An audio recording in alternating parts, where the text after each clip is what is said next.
علاج ہے فتنوں کا. ہر آدمی روتا ہے مولوی صاحب، مولانا صاحب، مفتی صاحب، سر پہ اتنے بال نہیں جتنے فتنے اٹھ رہے ہیں. ہر دن نئی نئی پارٹیاں، ہر دن نئے نئے فرقے اٹھتے ہیں، نئی نئی جماعتیں بنتی ہیں، نئے نئے عقائد سامنے آتے ہیں، نیا نیا منشور سامنے آتا ہے، نیا دستور، نیا نصاب سامنے آتا ہے. ہم کیا کریں؟ ہم جاہل کدھر جائیں؟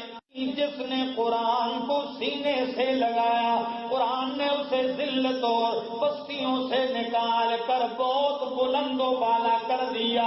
اور جس نے قرآن سے منہ موڑ لیا، چاہے وہ عزت دار تھا ذلیل ہوا، چاہے وہ بادشاہ تھا خوار ہوا، چاہے وہ دولت مند تھا وہ ذلیل اور رسوا ہوا، چاہے وہ پیغمبر کی اولاد کیوں نہیں تھی لیکن مخالف ہوئی قرآن نے رسوا کر دیا. خاندان والا کیوں نہ رسوا ہو گیا. ابو لہب میرے پیغمبر کا چچا ہو کے قرآن کہتا ہے تبت یدا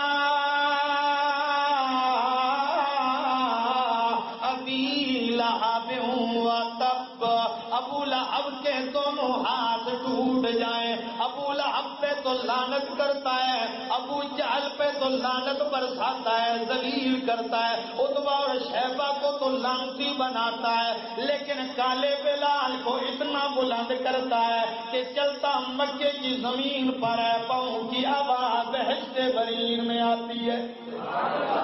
سلمان فارس سے آیا، آسمان ہدایت کا ستارہ بن گیا. صہیب روم سے آیا، آسمان ہدایت کا ستارہ بن گیا. ہاں بلال آیا، فارس والے آئے، روم والے آئے، شام والے آئے، عزت بناتے گئے اور اپنوں نے نہیں سنا ذلیل ہو گئے. ہوئے کہ نہیں؟